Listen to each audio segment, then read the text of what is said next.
Hello everyone. तो आप सबका तहे दिल से स्वागत करता हूँ मेरे चैनल डियर हर्सर में। तो आज की ये वीडियो उन सभी सेमेस्टर 1 स्टूडेंट के लिए जिनके पास जी में यानी कि जनरल इलेक्टिव में एक ऐसा सब्जेक्ट है जिसका ना तो अभी प्रीवियस ईयर का क्वेश्चन पेपर आपको कहीं मिलेगा और ना ही इसके कुछ मोस्ट इम्पॉर्टेंट क्वेश्चंस या फिर कुछ भी मिलने वाला है। बट अगर आप इस चैनल में आए तो प्लीज़ सब्सक्राइब कर लेना ज़रूर, क्योंकि हर एक सब्जेक्ट की वीडियो आपको इस चैनल में मिलेगी, चाहे वो आपका जी का हो, एईसी का हो, सैक का हो, वैक का हो या फिर डिसिप्लिन का हो। तो सबसे पहले हम बात कर लेते हैं ये 4 क्रेडिट्स का जो आपका पेपर रहने वाला है बेसिक संस्कृत। आपका 10 क्वेश्चन इसमें होंगे, आपको 5 क्वेश्चन इसमें से अटैम्प्ट करने होंगे। 4 क्रेडिट का है ये पेपर आपका पूरा का पूरा। 90 मार्क्स का आपका ये पेपर रहने वाला है, ठीक है। तो 90 मार्क्स का तो आपका पेपर है ये, जिसे आपको कंप्लीट करना है ओनली 3 आवर्स में। तो 3 घंटे आपको मिलेंगे इस पेपर के लिए। अब बात करते हैं इसके सिलेबस की। तो सिलेबस में आप देख सकते हैं 4 यूनिट्स इसमें पढ़ने को मिलेगी आपको। संस्कृत व्याकरण और शब्द रचना, संस्कृत व्याकरण और शब्द रचना और संधि कथा प्रत्यय 3rd unit and 4th unit प्रत्यय, जिसमें 9 चैप्टर पढ़ने को मिलेंगे आपको। यानी कि पार्ट 1 से आपको 3 चैप्टर पढ़ेंगे आप। इकाई 2 से यूनिट 2 से 2 चैप्टर पढ़ेंगे, 4 और 5। और इकाई 3 से 2 चैप्टर, 6 और 7, 8। और इकाई 4 से 1 चैप्टर। तो ये था आपका पूरा का पूरा ओवरऑल सिलेबस इसका। अब बात करते हैं इसके मोस्ट इम्पॉर्टेंट टॉपिक्स की, कि आपके इसमें से क्या क्या क्वेश्चन बन सकते हैं। तो मैं आपके सभी चैप्टर में से क्वेश्चंस बनाऊंगा, क्योंकि अगर आपने इस क्वेश्चंस को कर लिया तो आपका एग्ज़ाम ईजिली क्लियर हो जाएगा। क्योंकि अगर ये क्वेश्चंस को अगर आप कंप्लीट कर देंगे, क्योंकि इसमें संस्कृत का पेपर है पूरा का पूरा, तो धातु रूप इसमें ज़्यादातर पूछे जाते हैं।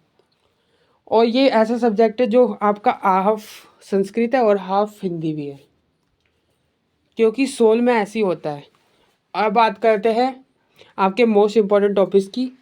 तो उससे पहले अगर आप चैनल में नया आए तो प्लीज़ चैनल को सब्सक्राइब कर लेना, जिससे मेरी हर एक इम्पॉर्टेंट वीडियो, मेरे हर एक एफर्ट्स आप तक पहुंच जाए। तो बेसिक संस्कृत का ना तो आपको कोई प्रीवियस ईयर का क्वेश्चन पेपर मिलेगा और ना ही कुछ मिलने वाला है।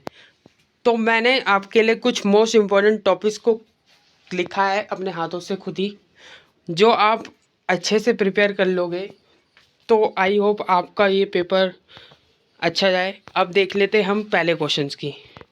तो इसमें आपको व्याकरण शास्त्र के बारे में पूछा जा सकता है, तो व्याकरण शास्त्र को अच्छे से पढ़ लेना। व्याकरण शास्त्र के आदि प्रवक्ता कौन है, और पाणिनि प्रदत्त प्रमुख ग्रंथ के नाम बताएं। ऐसे क्वेश्चन आपसे इसमें पूछे जा सकते हैं। व्याकरण के त्रिमुनि किन्हें कहा गया, सुबध किसे कहते हैं, वाक किस वर्ग में आता है, अच किसे कहा जाता है।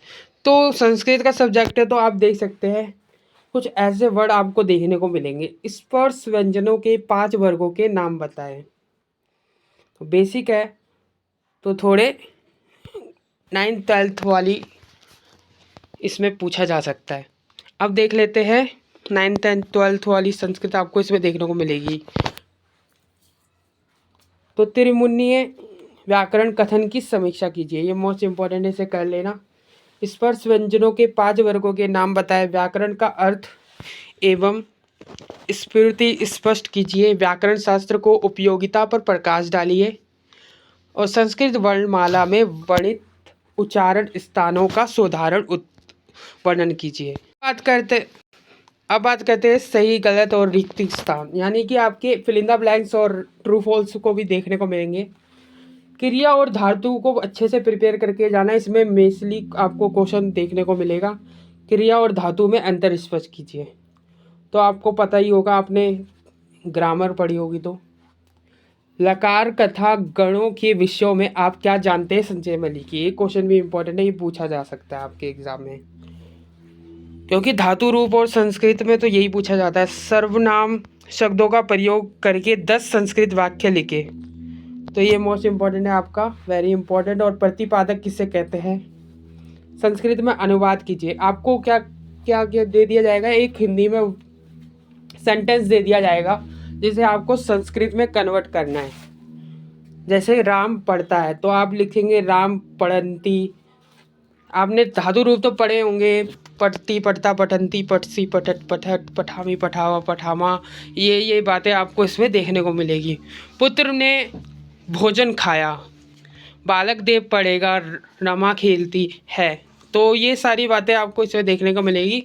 यानी कि आपको इसमें हिंदू टू संस्कृत में कन्वर्ट करना है इसे। यानी कि ये वाक्य दे दिए जाएंगे आपको जिसे आपको संस्कृत में परिवर्तन करना है। अब बात करते हैं नेक्स्ट क्वेश्चन की। तो पट, खाद्य और भू लिख धातुओं का लट लकार में रूप लिखिए। तो आपने संस्कृत में 9th 8th 10th 7th या 6th में पढ़ी होगी, तो आपने देखा होगा कि धातु रूप तो पूछे जाते हैं अपने संस्कृत के पेपर में। तो आपको यही बेसिक संस्कृत क्योंकि चेंज नहीं होती है, जो आपने 6th 7th 8th में संस्कृत पढ़ी है सेम टू सेम वही आपको इसमें ही लगाना है। यानी कि धातु रूप वही सेम रहेगा आपका। तो आप देख सकते हैं कि आपको ऐसी क्वेश्चन दे दिया जाएगा तो इसमें से आपको धातु रूप याद करके जाना है, ठीक है। और क्रिया धातु जो आपको क्वेश्चन बताया था मैंने अंतर, और ये सारी की सारी बातें आपको अच्छे से देख के जाना है और पढ़ के जाना है। अब देख लेते हैं और क्वेश्चंस को। तो बेसिक संस्कृत में और क्वेश्चन क्या क्या बन सकते हैं। तो आप देख सकते हैं वाच्य के परिभाषित करते हुए उनके स्वरूप को स्पष्ट कीजिए। तो ऐसा क्वेश्चन आपके एग्जाम में आ सकता है। धातुओं के प्रकार को बताते हुए अकर्मक धातुओं का उल्लेख करें। तो इसमें आपको बताना है धातु के क्या प्रकार, कितने प्रकार है, और इसके अकर्मक धातुओं को आपके बारे में बताना है। और वाच्य के बारे में आपको बताना है वाच्य क्या होता है। और क्वेश्चन देखते हैं विसर्ग संधि। तो ये संधि चैप्टर से आपका क्वेश्चन बन गया था। संधि यानी कि विसर्ग संधि से आप क्या समझते हैं, इसे किसे कहते हैं, और इसके प्रमुख भेदों को आपको बताना है। सतव संधि को उदाहरण दीजिए आप।